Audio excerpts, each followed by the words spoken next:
Which do you think's more likely? Silver, $30 per ounce, or silver, $15 per ounce? What about gold?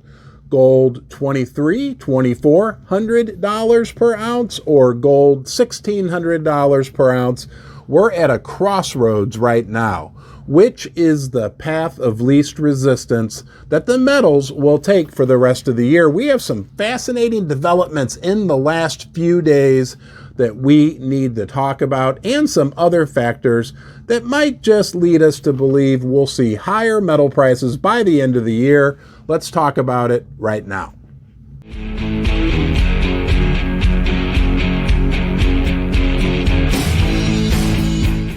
You're only human. It's normal to forget about things, especially sometimes the things that are the most glaringly obvious. So I'm here for you to remind you of something very critical about silver, gold, and even the precious metal mining stocks.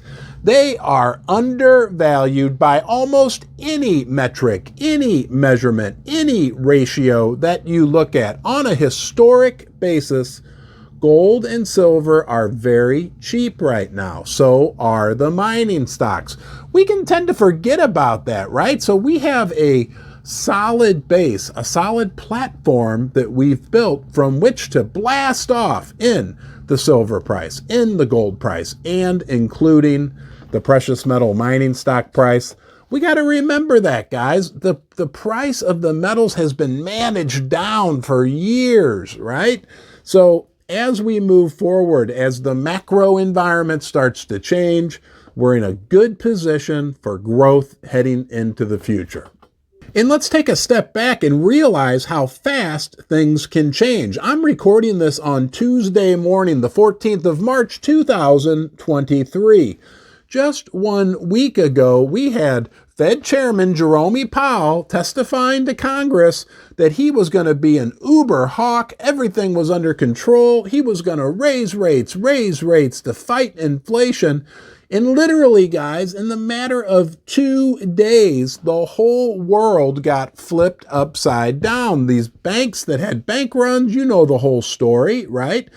What does that tell you about, number one, how much these guys really know about what's going on? And number two, how fast things can change, how fragile the system is. If Powell's in Congress on Wednesday saying everything's hunky-dory, and on Friday they're having emergency meetings and putting out emergency declarations and new tools to fight this banking crisis going on, what does that tell us about, again, the fragility of the system? And what do people turn to when things get fragile? They turn to the precious metals, right? Silver and gold. We'd like to thank our sponsor, First Mining Gold. They're a Canadian gold developer with 2 world-class projects in Canada. They also have a handful of other projects. When you total up all the gold in their resources, it comes to over 12 million ounces. They're worth checking out. I'll put a link to the company's website in the description below. We really need to let this sink in. In the matter of 4 days, the Fed went from we're going to raise rates by 0.5% to now Goldman Sachs saying they don't think they're going to raise rates at all. And the Fed is essentially doing QE and bailouts. It is crazy what has happened in the last 4 or 5 days. And what does that tell us for the future price of silver and gold? I'm saying let's go, guys. Right now, the price of gold, the price of silver went up strongly during that period. Right now, we're sitting at $1,900 on gold and about $22 in silver.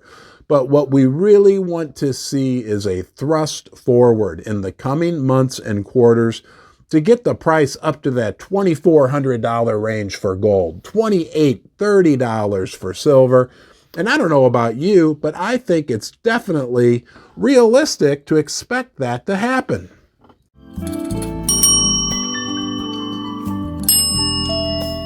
And don't you dare forget, the central banks of the world are buying gold at a record pace. 2022 was a record year. This year has started out at a record pace. What does that tell us?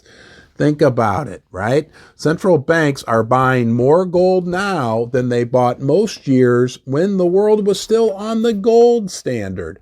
Gold and silver have always been the base of money, right? They're at the bottom of the pyramid. They are the base. Everything else is built upon them. And as everything else starts to quake and have problems, naturally, money flows back into silver and gold, and that's what we're seeing right now. That's what I think we're going to continue to see through the end of this year. The world is changing right in front of us. We may not like it. It may be scary, and I'll be honest with you, it is scary. I get a little scared, right?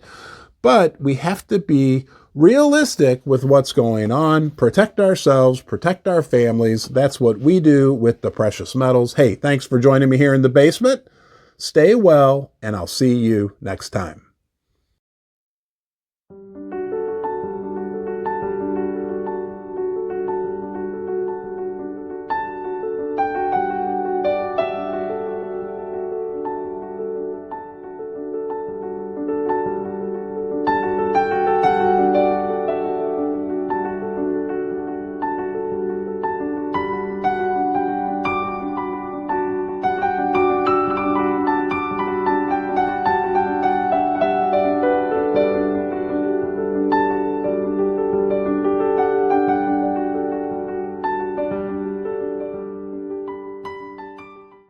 Hey everybody, it's Ron from Ron's Basement, live on the log flume with Lily. Lily, say hi.